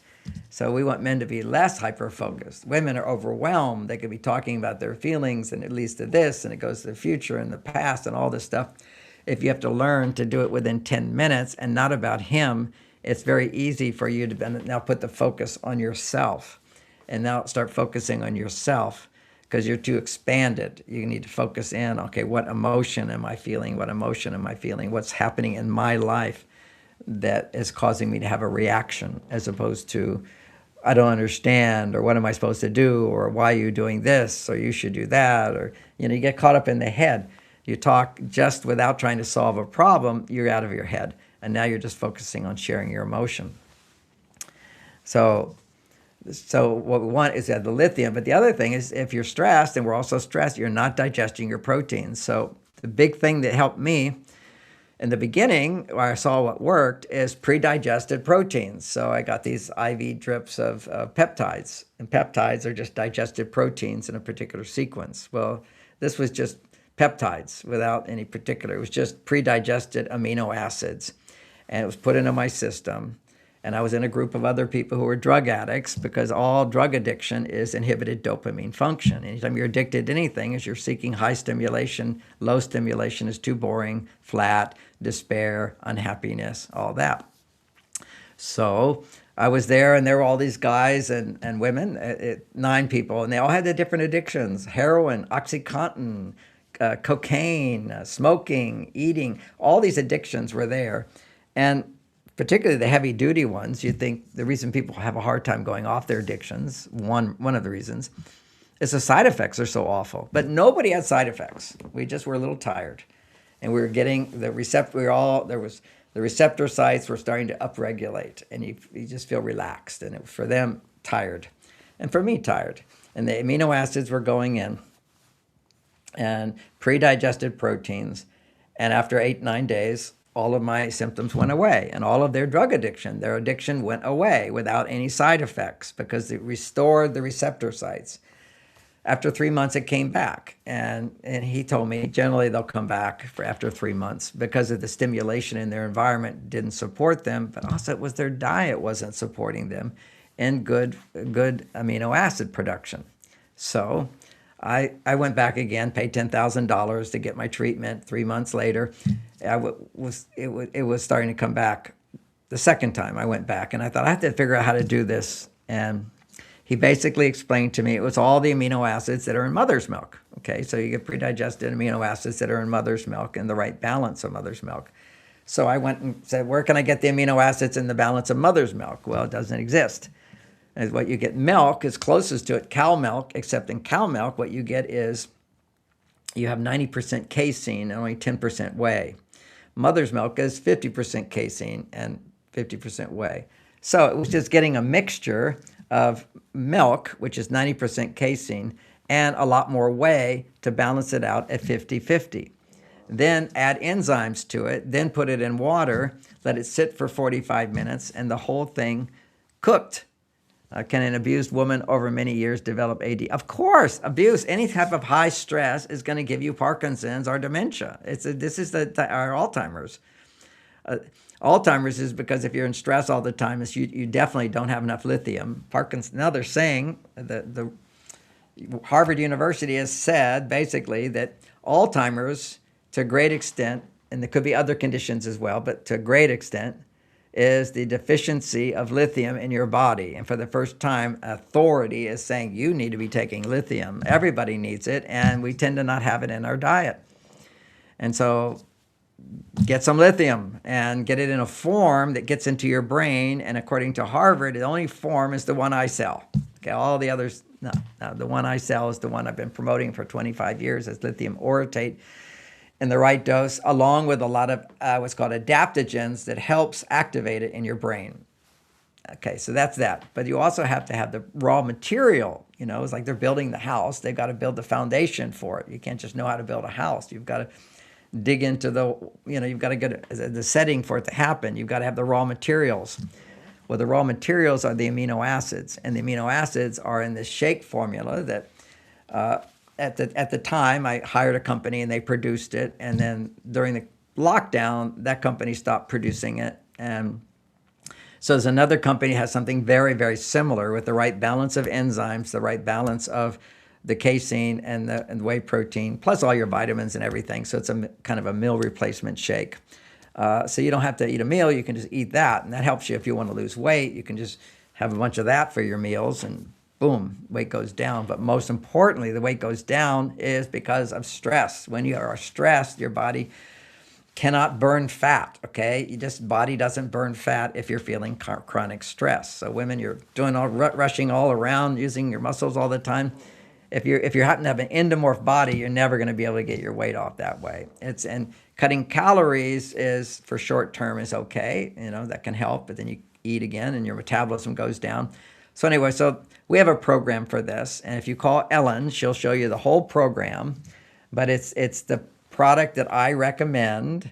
If you put Ellen's phone number up there, and it is text Ellen at 818-395-2521. You get a discount and you get a full refund if you do a month's supply, and you don't get benefits, okay, if you're not happy with the product.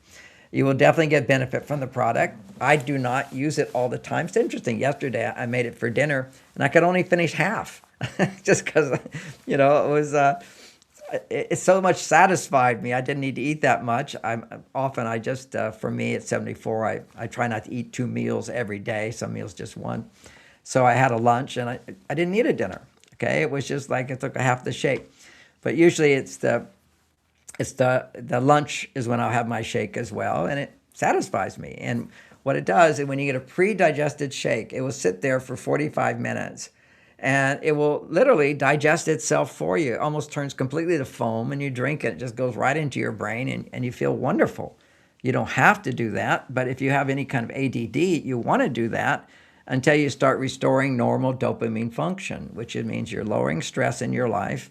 You're taking the lithium orotate, taking the adaptogens, which go with it. That's the Mars lithium, the Venus lithium. And then you've got the shakes, the brain fuel is the way I call it, because it's a brain fuel, is you're getting the right balance of casein and whey protein already done for you. You get these enzymes, that protease enzymes and a few others that will begin to digest it. Rather than putting it in your body to do it, you leave it outside, and those enzymes just get it all done for you in 45 minutes. So now what you're doing is putting into your body pre-digested proteins.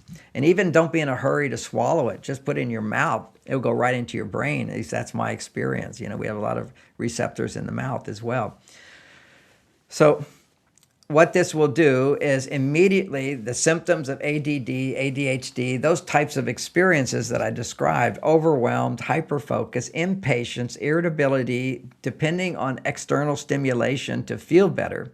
And to the extent you depend on external stimulation to feel better, external stimulation has the power to make you not feel better. It's taking you from feeling the source of your happiness within, which is being authentic.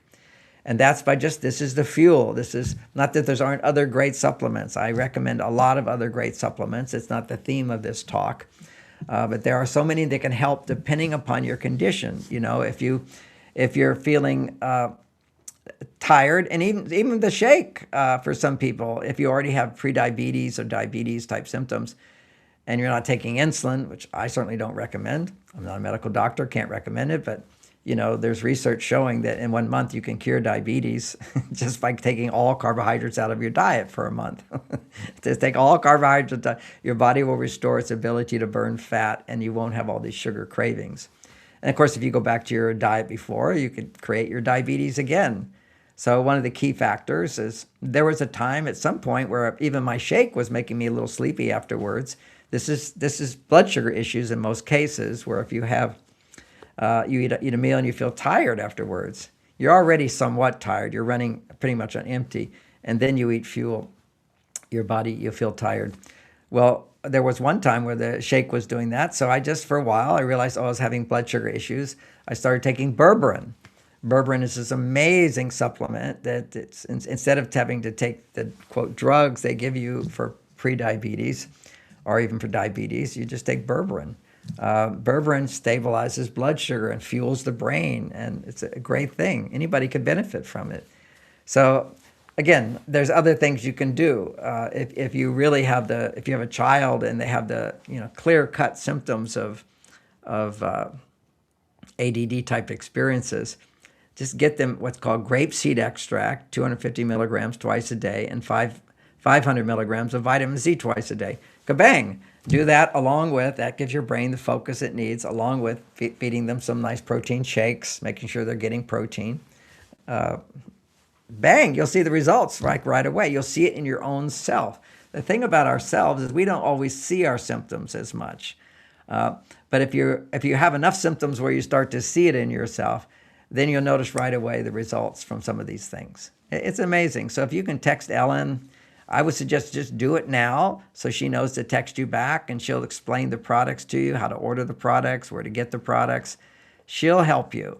And my promise to you, if you buy supplements in the store and they say, oh, it doesn't work, they will not give you a refund. Mine, if you do a month's supply and you take it for a month, you're not happy, I will give you full, me personally, I will give the refund, no problem with that at all. And nobody's ever asked, but I'm telling you, no guilt trip, nothing, just tell us and we'll do that. Now, the one person, I do know somebody who just said, I felt distress in my, I felt uncomfortable in my stomach when I took it. She had a dairy allergy and felt discomfort and didn't want it. I said, okay, no problem, we give you a refund. But the issue here, though, is she wasn't incubating it. You see, you have to incubate it. And if you do really have a big dairy issue, then start with half a shake and incubate it. Just do half. So you give your body a little time to adjust that, oh, here's that thing I can't stand, yet it's coming in a different version that's actually very friendly because this is not heat processed. People got milk allergies, which really messed up all of our psychologists when they started, what's it called? Heating, which is pasteurizing. Okay, so pasteurizing milk. Okay, now a little pasteurization is still alive. But then you pasteurize it a lot. That's normal pasteurization. What happens? The milk is dead. That means it will last longer on the shelf. And then they have super pasteurized, and they can put it in a carton, and it doesn't have to be refrigerated. And doesn't go bad. Why doesn't it go bad? Because it's already dead. There's nothing alive in it for the bacteria to start eating it up and smelling and whatever. So what this has is powdered. It's a powdered shake, and it's in a form that's not high heat processed. Just a shot just to make sure that there's no bad bacteria in it. Done. But the reason they started cooking it longer and longer and longer is so they can have longer shelf life instead of it being fresh. And even now you compare my shake to raw milk. People go, oh, raw milk, why can't I do that? Because some people can't. I think raw milk is fantastic, but it's still 90% casein. It's not the right balance. So that's going to be a problem. So, but it still has benefits. I'm not against that for people, but it was all the pasteurization that made us all allergic to dairy. But most people, all you have to do is get it pre-digested. It's done. Your brain will take it. Do it without the right balance. Do it with the balance of casein and whey, because casein takes a lot longer to process. And so you have to have the right amount. You can't have too much. Otherwise, everything slows down. So, it's just such a friendly thing. You can get strawberry, you can get vanilla, you can get chocolate, and if you want, you can take berberine before, and then you can add some dates to it, or put a banana in it, put a peach in it. Make it into some kind of really wonderful milkshake, and make it taste delicious. Because it's not like eating ice cream, because it doesn't have any sugar in it. But you can put fruit in it, and it's like ice cream. And some people actually make an ice cream out of it by freezing it. I remember when my kids were young, we used to put nuts in it and just make little patties out of it, and they would freeze it in the freezer, and you get these little cookies. You could just pull them out of the freezer and give them to the kids. It was like little protein delights. So, there's a lot you can do with it, but the key to it is to make sure you're getting extra protein in your body that's easily digested. And the big news is, I did this for many years. A Swiss scientist had it measured in a laboratory in Switzerland, and they found is okay if you incubate to take longer than 45 minutes. I've never done it longer than 45 minutes. I don't really know. I don't think it's that good to do. Was what was measured, and that's enough. That's what I recommend anyway, but I do not know what happens after that. If it smelled bad, it was too digested, that's not a good thing. Okay, anything that smells bad, it's a natural reaction. Don't go there. But the other aspect I was just about to say was, you want to digest it. All right, whatever. So that's a whole deal on brain fuel. Today we talked about ADD. We talked about what keeps us from going from our head to our heart is our inability to feel our emotions and learning to process our emotions, to feel them in a peaceful state. See, when you feel emotions, like you're angry or you're sad or you're afraid, you're stressed. Those are the stress emotions. When you tell them to somebody, you're giving legitimacy to, yeah, this is big stuff, this is real. But when you don't tell them to somebody, but you're not acting on it, you're not trying to get help based on them, you're helping yourself by just being like a calm parent hearing a child cry. And you're writing it out, and you're upset about it, and you're expressing it, what you're hurting inside, what you're afraid of inside, what you're angry inside. And you're just listening. You have to have this other self listening. And by writing out, you culture that ability to be fully present with yourself. And then you can gradually be this with your partner. When my partner's upset, I just imagine them, they're just writing this out to themselves. I'm the objective self just hearing it. And women will call this hold the space for men. Men don't know what that means, but it's abstract, but it just means not being reactive to it, not trying to solve it, but just trying to connect. But men can't do this. They can't do it if they feel they're being blamed. That's the problem with this. I've given talks on this, how the mirror neurons that allow men to feel what other people feel are not open unless there's nothing he has to do more. He's not being asked to do more. See, when men hear women talk, we immediately go into, I got to solve the problem. analyze to solve the problem, and we disconnect from our emotions. And it's not, we're detached. It's not that we don't care about you. It's just not, we're not feeling our emotions. We're not feeling what you're feeling. We do care. That's why we're solving the problem. So we're detached, but we're not able to feel what you feel. If you tell him you don't have to solve it, and you tell him it's not about him, he doesn't have to make any changes, but you're sharing about other things, and you're letting him know that you're going to feel better later after you're done, and you're going to thank him, then all he's doing is just hold the space. That's all he's doing. And he's never been aware of this because she's never created a space for him to experience that. How did I learn this? I learned this by being a counselor. And that women will come in and share their feelings, but they're not asking me. I've practiced consciously, don't try to solve their problem. And I'm not their problem. That was a big part of it, is they're complaining about their husbands. And I also have a mindset that says before a woman can hear a solution, she first needs to be heard. Women cannot hear a solution if she's stressed until she feels heard and her stress goes down. And then I would often give coaching on solving things, fixing things, whatever. But first I have to lower her stress.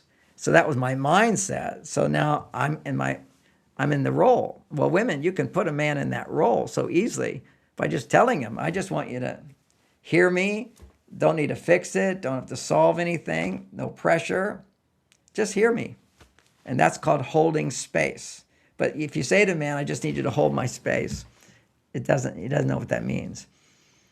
But it's real clear. Even my daughter, if she was to say, Dad, I just want you to hold space, it even works better. She just says, and I don't want you to say anything. That's all she has to do. I'm going to talk, and I don't want you to say anything.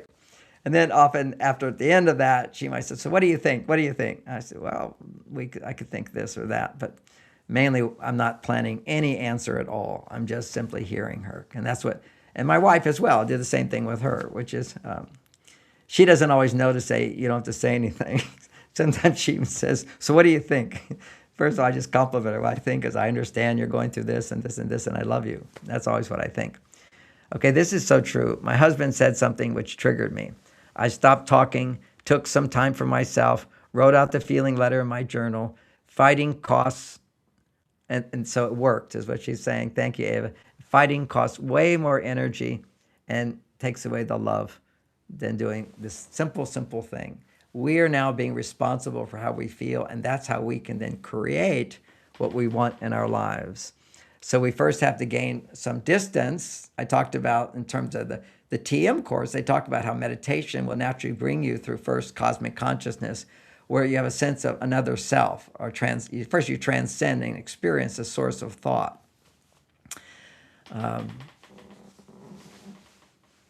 Today, I've got 12:39. I want to do a little process to have you experience a bit of what I'm talking about. So, but anyway, the point I was just making then is there's sort of a sequence of learning to, what a lot of meditation is, you're repeating a sound over and over and over, and then there'll be these moments where there's blankness, this blankness will come in, and then you'll come back. It's not that you go off to another thought, as you're actually at the source of thought, and that's called transcendence. And then you'll come back. And you do that over and over and over, and you're meditating, then you kind of forget where you are, and you're off on a thought. And then you're meditating, and you kind of forget where you are, and you're off on a thought. So it's off on a thought, then you come back to the practice. Okay, after a while, you start sticking. You become more and more familiar with that part of you, which is who you are before the thought emerges. That's the source of thought. And then what happens is you sort of stay grounded after a while. You're kind of just grounded in that source of thought as you're thinking the mantra or as you're doing the practice, whatever it might be. So now you're grounded in that place.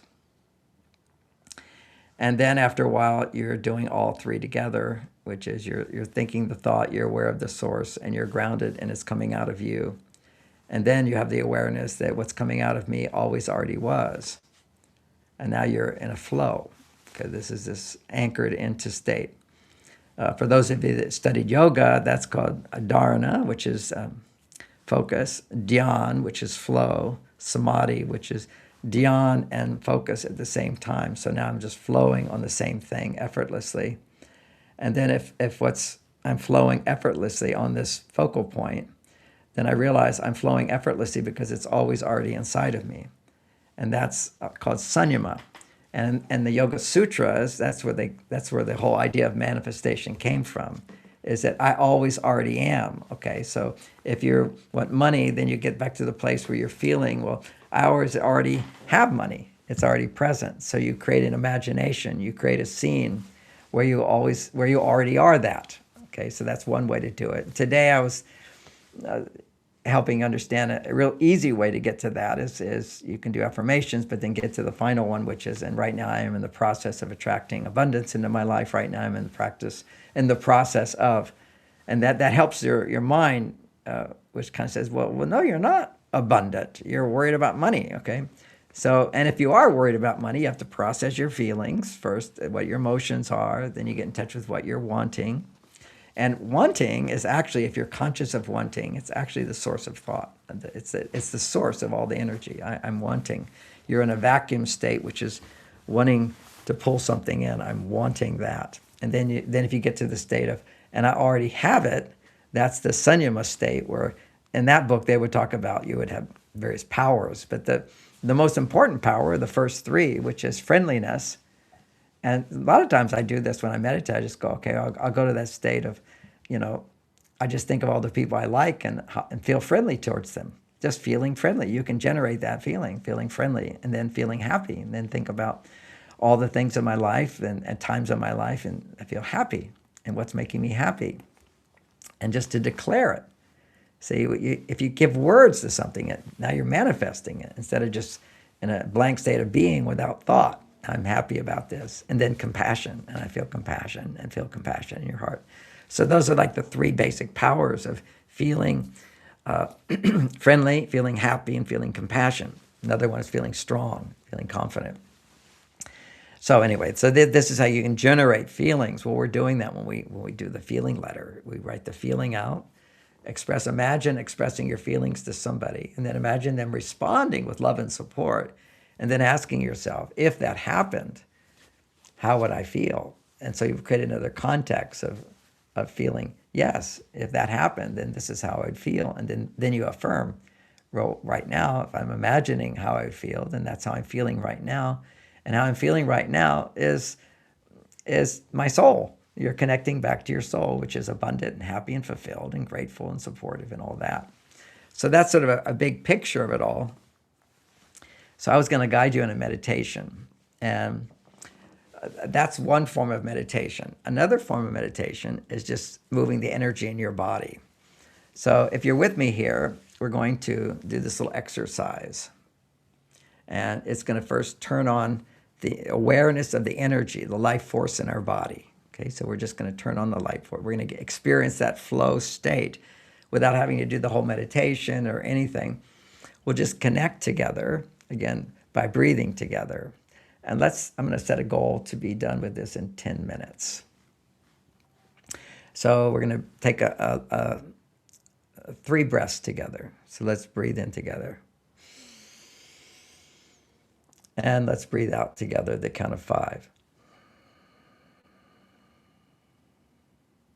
Now breathe into the count of 3. And breathe out to the count of 5.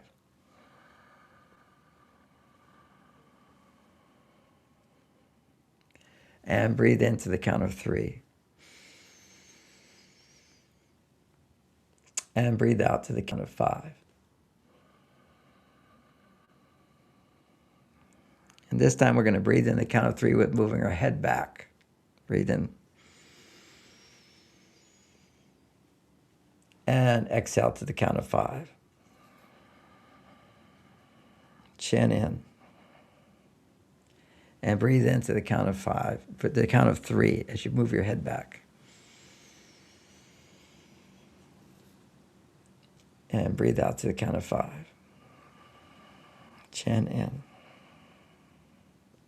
Now notice, if I forgot to tell you, if you put your hands up now, let's see, through our hands is how we feel. And so this is the easiest place to feel the energy of the universe, the energy that keeps us alive. In Christian terms, it would be the Holy Spirit.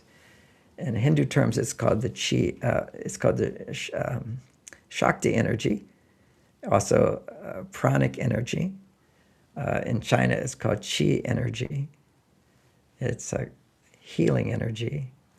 It's life force. It's the state of flow. You're feeling the energy. Now, somebody also said, for those that can't, we did our breathing to experience it. You could do more heavy-duty breathing exercises too, but generally if you're talking to me, it's very easy. Another one you can do, which I recently saw someone doing it, and it's, again, it's awareness of fingers. So have your left hand kind of like a claw, just being aware. So opening it like a claw just makes you more aware of your finger and your palm. And the other one, same thing, and just have it spin a little bit. So now we're kind of generating. And I like this because it's like, most people don't know this, but if you wanted to generate electricity, you just have a wire and you have movement of a magnet around a wire like this, and it will generate the flow of electricity, just this. So really what you're tuning into is this life force energy, which is not exactly electricity, but it's like electricity. And then stop. And now you can feel a tingling in your fingertips, tingling in your palms, but just putting your attention there. Now, so some people are just putting your hands in kind of a claw-like position and now slowly pulling them apart. And then slowly bringing them together. Now what that is that's just slowing down your awareness. Because the energy is always present. We're just slowing our awareness to feel it. And as your hands come out together, then palpate like this. And have your eyes closed. You can kind of feel it more for many people. But now watch as I do this. I'm palpating and then slowly coming together. And you can feel it's like an energy ball. Okay, this is just awareness of energy, right? This is awareness. Now, next thing we're going to do, we're going to basically imagine energy flowing in through our fingertips, down to our elbows. If you can feel it, great. If you don't, it's okay. We're using imagination here. It will tend to follow imagination. You're feeling the energy in your fingertips and your palms. And now bring your awareness to your elbows, and to your shoulders, and to your chest, and to your belly, and to your legs, to your knees, and to your feet. Now, normally you would take longer to do that because you're so connected to me if you've been listening for all this time. Breathing together. It makes it easier. So now you're feeling the energy. Now, from the base of your spine, I want you to imagine energy flowing up to your third eye, to your forehead. It's the energy, you're connecting to energy through your fingertips, through your body. Now just imagine energy going up to your forehead.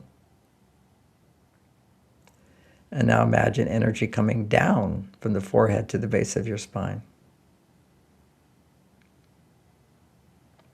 And as you do that, let the tongue touch the roof of your mouth, just flat, just gently flat. Teeth just relaxed, not touching. Energy flowing up, and now imagine energy flowing down. And now imagine energy flowing down and up at the same time.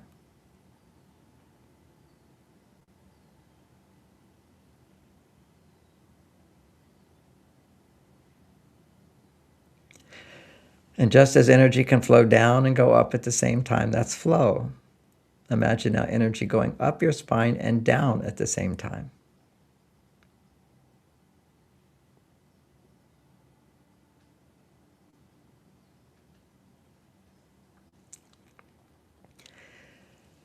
And just as you can imagine energy flowing up and down, and you can imagine energy going down and up, become aware of energy coming down and up and down at the same time.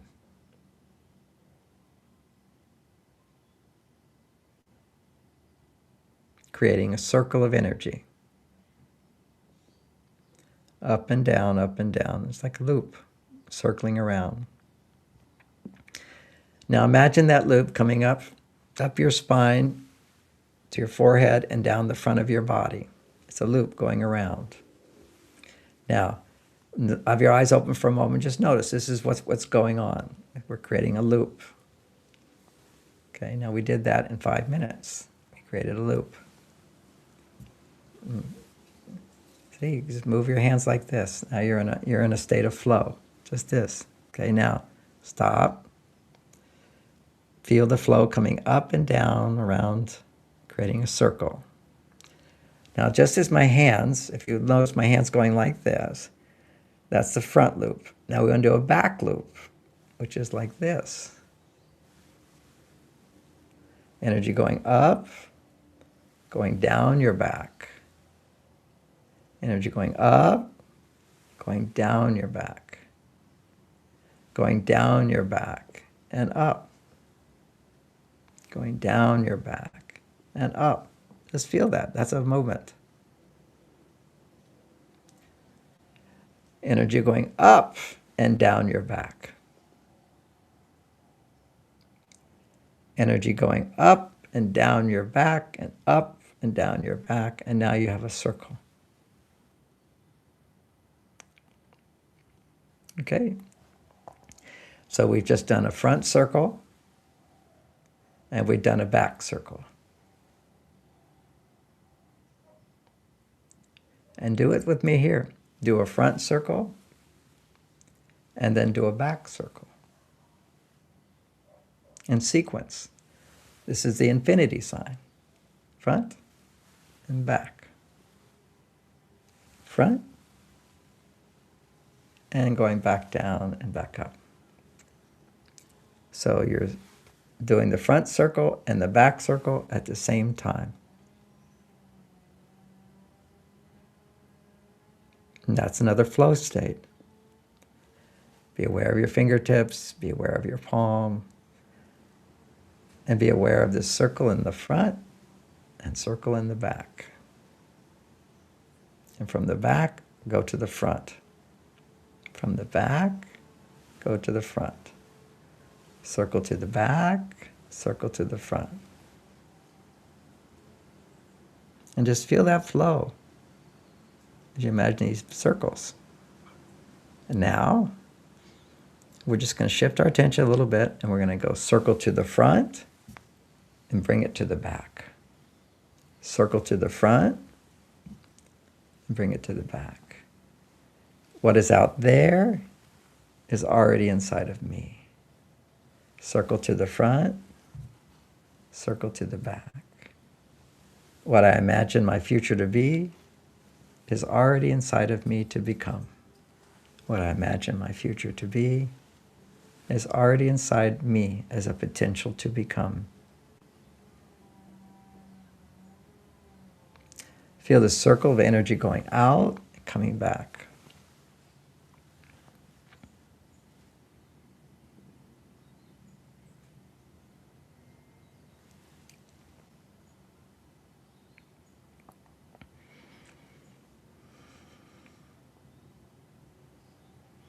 Now, as you have the circle going out and the circle coming back, imagine your spine is like a battery, a big battery. You've seen pictures of the battery and the magnetic field going out and around, going out and around, going out and around. We've just been doing it in terms of the front and the back. And now imagine the same thing happening and the energy going up and around, up and around, up and around.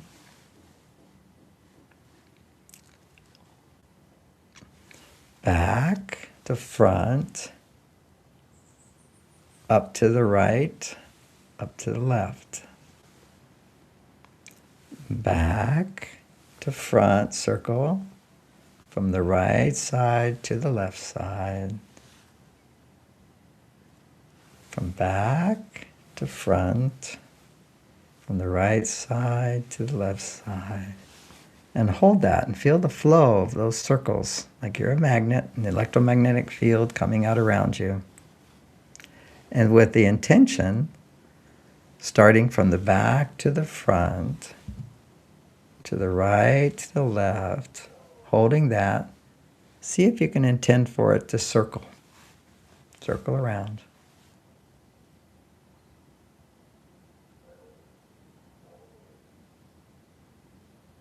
And notice how peaceful that is. And in your heart and your mind, do your affirmation. Right now in my life, I'm in the process of creating more love. I'm in the process in my life creating more abundance. I'm in the process in my life of creating more happiness. And I'm in the process of loving myself more. And just feel the energy in your body waking up, the love energy flowing.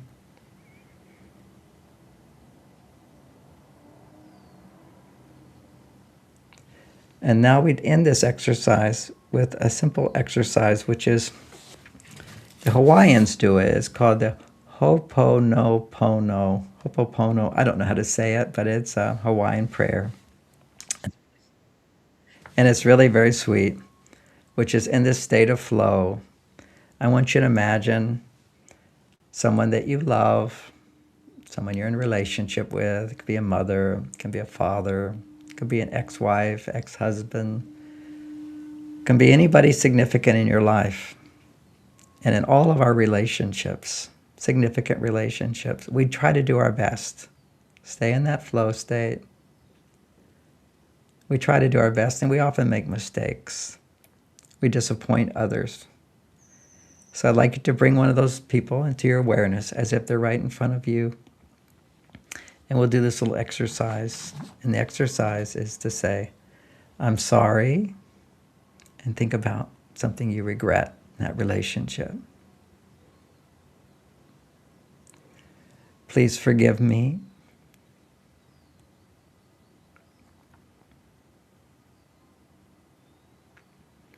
Thank you.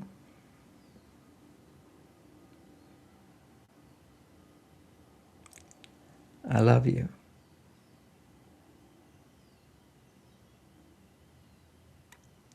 And we'll do it again. See what else comes up. It could be another person or the same person. And when you think about something other way, you might have disappointed them, disappointed yourself. Wish you could go back and do it over. Whatever. Do it again. The 4 questions are, I'm sorry, please forgive me, thank you, I love you. So we'll begin. Bring someone in front of you or that same person. I'm sorry. Reflect on things that you regret.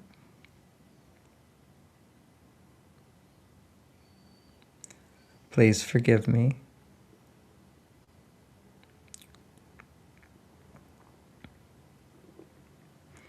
Feel their forgiveness. Thank you.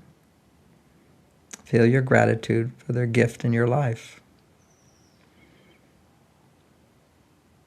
And finish with I love you. And feel the love. And let that love energy cause all the cells in your body to tingle and to heal as you realign with your true self, which is love,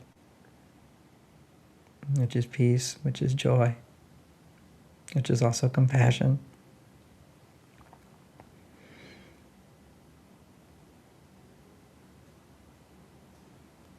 So that's the process. And you can do this again and again to connect your mind to your heart after exploring some negative emotions, getting in touch with what you want. Because we always want to be better. And when we want to be better, we can then regret the mistakes we've made. To bring somebody into your awareness. I'm sorry. And just feel what you're sorry for, what you regret. Ask for forgiveness. Please forgive me. Imagine them saying, I forgive you. You don't have to be perfect. I know you did your best. I know you always loved me. I know you always tried. You're not responsible for me. I'm responsible for me as well. I forgive you. Thank you. And then you feel the gratitude in your heart, not just for their forgiveness, but for their presence, for their love, for their support, for the good things that you had together. Thank you for the ways you loved me and supported me and did your best. And then you feel your love for them.